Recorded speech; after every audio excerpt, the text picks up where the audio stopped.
Salut les copains. Salut les copains. Alors, Voici Pierre. voici Romain.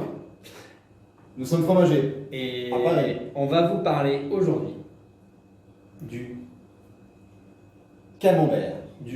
Camembert. ou du. Camembert. Mais punaise. C'est quoi la différence? C'est ça. Non, il y a un gros sujet quand même, il y a un énorme sujet voilà, qui défraie la chronique.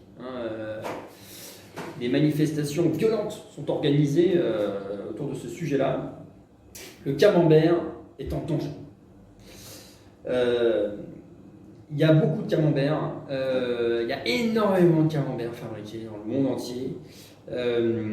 Et il y a une grande confusion sur, voilà, sur le nom, le mot, le village, la fabrication, ce que ça induit derrière, est-ce que c'est industriel, est-ce que c'est traditionnel.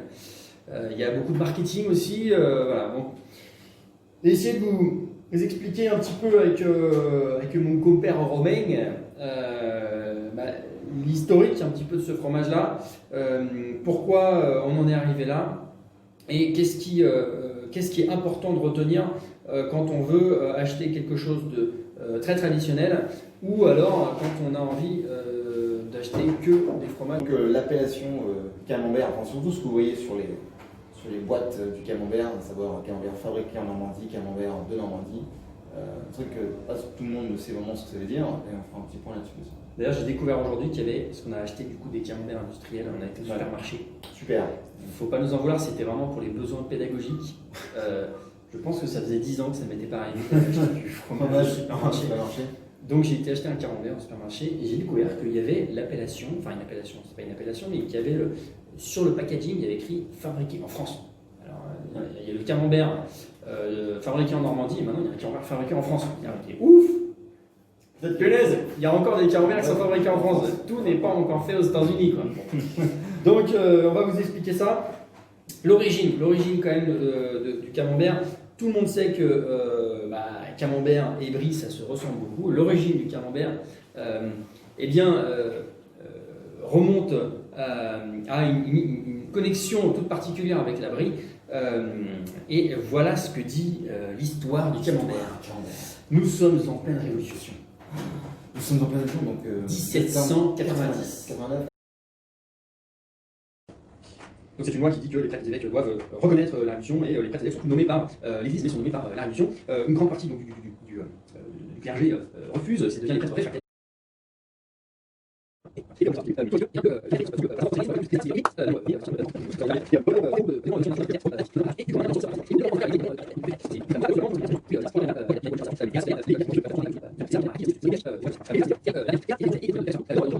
jour au lendemain, la Normandie se retrouve à 6h de Paris, après c'était 3 matchs. Et du coup, le camembert prend un essor incroyable. Les Parisiens découvrent le camembert, tout le monde parle plus de camembert. Enfin, ça c'est une carte. Dégustation. Oui. Bon, ce qui est important déjà quand on veut comparer un même fromage, on regarde d'abord la couleur. Ouais. Déjà, on regarde la couleur de la croûte, on regarde la couleur du fromage, enfin en tout cas du cœur du fromage. Mm-hmm. Et déjà, qu'est-ce qu'on peut voir? Alors là, on voit plein de mini petits trous. Exactement. Comparé à celui-ci qui Ouais, il est quasiment complètement lisse, avec un tout petit peu de trou. Ouais. Et lui là-bas. Et lui là-bas, la croûte commence à se détacher un petit peu, mais globalement ils sont tous faits à cœur. Ouais. Voilà. Il faut de toute façon confirmer par une dégustation. Coup de peau, On a des couteaux. on a des couteaux. Donc on va couper. Alors, c'est parti, on déguste, je t'en sers un petit morceau. Ok. Alors tiens, Mais merci. petit morceau. Donc ça c'est le numéro 1. D'accord. Mais on va. Alors on y va. On va le sentir déjà. Donc là on sent. Voilà, donc bon, déjà en termes de texture, en effet, donc, il est fait à cœur. Il a une croûte quand même qui va être assez fine, mais au nez, Ça sent pas grand chose. ça sent pas grand chose en fait, ça sent quand même quelque chose d'un peu jeune. On voit aussi que le fromage se tient pas beaucoup. Voilà. On sent l'ammoniac, mais c'est vrai qu'il est vraiment assez jeune comme fromage.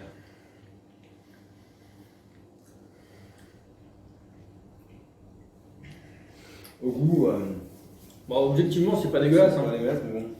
Mais ça n'a pas de goût. Ça n'a pas de goût en fait. Ouais. En fait, ça n'a pas de goût. Ok. Premier fromage, pas de goût. Deuxième fromage. Tout dans la texture. Hein. Texture nickel. Tiens, pardon. Merci. Numéro 2. Alors, dis-moi ce que tu penses. Alors déjà, il est un peu plus ferme que le numéro 1. Ouais, c'est un peu mieux. D'accord. Là aussi, la croûte a quand même du mal à tenir le cœur du fromage. Comme on a dit, la croûte, c'est vrai qu'elle est assez... enfin, c'est quelque chose d'assez marqué, je trouve, en tout cas. Au nez, on sent l'ammoniac, pareil. La couleur un peu jaune du fromage, plutôt sympa. En goût. En fait, la croûte donne beaucoup de goût. Ouais, la croûte va donner de l'amour. En fait, c'est le côté ammoniaqué de la croûte qui va vraiment ressortir. Ouais. Mais sinon, le fromage n'a pas. Le cœur du fromage n'a pas de goût. Le cœur du fromage n'a pas de goût. Ouais. Toujours intéressant de sentir le fromage avant de le déguster. Il y a une vraie différence. Alors là, maintenant, nous passons au troisième. Donc là, nous sommes là aussi sur un fromage assez crémeux, fait à cœur. Par contre, la croûte se tient un peu mieux. Voilà, ça sent La couleur jaune, et au nez, on sent les tables.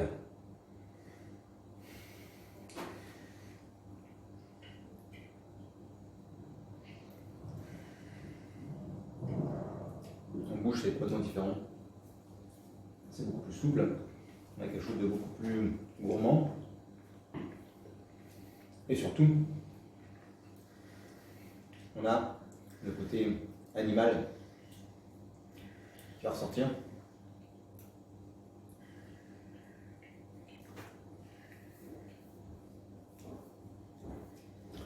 Ah, c'est bon. Ouais.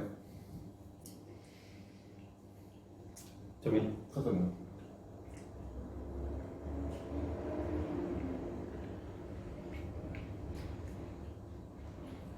Ah, c'est pas mal. J'en prends un petit peu. Ah, c'est vraiment bien. Donc, pour résumer, camembert, tout court, aucune règle. Ouais. Mais bon, vous pouvez avoir n'importe quel type de lait, ça peut venir de n'importe où, et il n'y a pas de contrôle, il n'y a pas de réglementation sur juste le nom camembert. Voilà. C'est juste une forme. Tout le monde peut fabriquer. Tout le monde peut en fabriquer. On peut en trouver n'importe où. Camembert fabriqué en Normandie. Alors, donc là, on est sur un camembert, en effet, qui va être fabriqué en Normandie, mais en termes de technique de fabrication, le lait, déjà, on ne sait pas forcément d'où il vient, même si vous avez une origine France. Après, on ne suit pas les règles traditionnelles de fabrication du camembert. Donc c'est industriel, en majorité. Et en fait, là aussi, ce ne sont pas forcément des fromages où le goût sera mis en valeur. Camembert de Normandie. Alors le camembert de Normandie, c'est l'appellation d'origine protégée. Donc c'est pour avoir l'appellation camembert de Normandie, il faut évidemment suivre les règles du cahier des charges de l'AOP, qui inclut différentes étapes dans la fabrication. Entre autres, les plus connues, vous avez, alors, tout d'abord en termes le lait qu'on doit utiliser, déjà, on doit quand même utiliser une partie de lait de race de vache normande. D'accord. Donc on protège aussi la race de vache historique qui sert à faire le camembert de Normandie. Je crois que c'est 50% de lait de vache normande qui est inscrit dans le cahier des charges. On va vérifier. Et ensuite vous avez une technique de fabrication un petit peu traditionnelle, à savoir le fameux moulage à la louche. À la louche, à la main. À la main. Voilà. Pas à la louche mécanique. Exactement. À la main. Donc là aussi quand même quelque chose qui est quelque chose à voir, qui est assez intéressant, puisque c'est clairement en fait on prend le cahier à la louche pour le mettre dans des moules à camembert, et il faut suivre vraiment le côté traditionnel, à savoir qu'entre chaque moulage de cahier pour le camembert, on doit laisser le cahier reposer pendant 40 minutes. Et ça, il faut le faire 5 fois. Donc pour vous expliquer un petit peu, imaginez que vous avez par exemple ici un moule à camembert, on met donc le cahier dans le moule et on doit attendre 40 minutes pour que le cahier puisse se reposer, et de nouveau mettre une deuxième louche de cahier, et ça 5 fois. T'as le temps à boire des cafés là. Exactement, on peut en boire beaucoup des cafés là. On peut avoir beaucoup de thermos à café. Alors de fait, ou alors il y a énormément de moules sur la table. Voilà. Mais le temps qu'on ait rempli tous les moules, Voilà. il s'est passé 40 Alors, minutes. allez, on n'arrête pas, d'accord hein. Au taquet là. Allez, au boulot, au boulot. Allez. Voilà les copains. Le camembert, Le de camembert Normandie. de Normandie. Si vous voulez vraiment un camembert qui a du goût, achetez camembert de Normandie. Au lait cru. Traditionnel, appellation d'origine protégée. Attention au marketing, camembert fabriqué en Normandie, ça peut être tout n'importe quoi. Et encore pire, camembert, on vous le conseille pas forcément, alors, sauf si vous voulez faire des trucs grillés. Oui, bien sûr, ça passe très bien, en cuisine, mais après. Voilà. Ou alors, si vraiment vous. Pour terminer, un petit accord dégustation camembert avec du cidre de Normandie. Un vrai camembert de Normandie, Tu prends pas un cidre avec dedans. du cidre de Normandie. Et vous me faites un bel accord, vous faites une belle dégustation avec ça, vous verrez, c'est très très bon. Bonne idée. Salut les copains. Salut, à plus, À bientôt. bisous, Ciao, ciao. bisous.